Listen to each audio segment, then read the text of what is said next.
In this video, we're going to go over a fairly comprehensive solution stoichiometry problem, where I've given a word equation, expected you to figure out what the products would be, figure out what would precipitate, figure out how much of each solution you need to react with the other, and then figure out how much solid forms, and then figure out what's left in the solution. So a fairly complex problem. And the reaction we're doing is aluminum chloride reacting with sodium phosphate. I asked you to predict the product. Since this is a double replacement reaction, these two compounds, essentially, the ions within them switch partners. So at first you have aluminum chloride and sodium phosphate. Then eventually you're going to have aluminum phosphate and sodium chloride.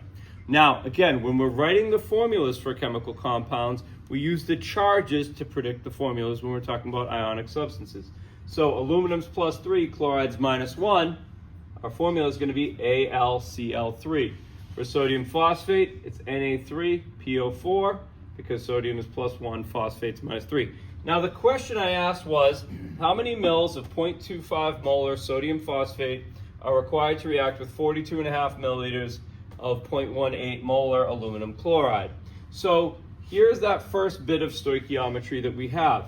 Now, we have the volume. I just quickly converted it to liters, so you've just moved the decimal 3 places to the left to go from milliliters to liters, times the molarity. The number of moles present in a solution, or moles of solute present in a solution, is going to be equal to the molar concentration times the volume, because the units cancel out. So we found that we had this many moles of aluminum chloride. Now, since that reacts in a 1-to-1 ratio with sodium phosphate, you can just use that ratio and know that you need the same number of moles of the sodium phosphate. Now, since it's at a different concentration, we're going to have to use a different equation to figure out, or we won't have the same volume of that solution rather. To figure that out, we rearrange the equation for molarity, that the liters is going to be equal to the moles divided by the molarity. So given that we had 0.25 molar solution, we had 0.0306 liters, which is 30.6 mils, which answers our question. So to use up all of our aluminum chloride, or react perfectly stoichiometrically with it, we're going to need 30.6 mils of the other solution. So then the second question was how much precipitate would form, and I did that outlined in black. So in this case, looking at the two products, first step we had to do is figure out what was going to be the precipitate. Now, using our solubility rules, we determined that aluminum phosphate would be the solid. You have a +3 ion and a -3 ion. Those are going to bond together very strongly compared to the sodium chloride, which is +1 and -1. And we all know that salt is very soluble in water. So that remains aqueous. This is our precipitate.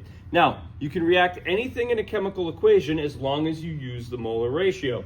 So since you get 1 aluminum phosphate for every 1 sodium phosphate, it's the same number of moles of aluminum phosphate that would form.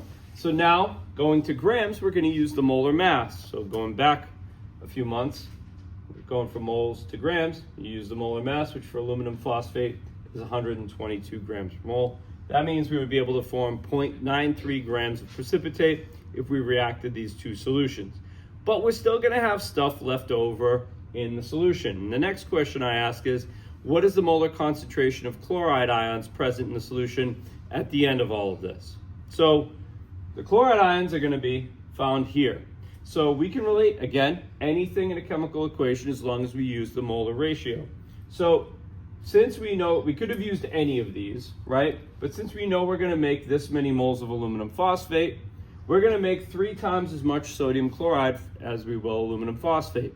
So knowing that, we multiply it by that ratio, and we get that we would have 0.0230 moles of sodium chloride present, which is where the chloride ions are found. And then when we're figuring out the concentration, now we get a little tricky, right? So we know that molarity is moles per liter.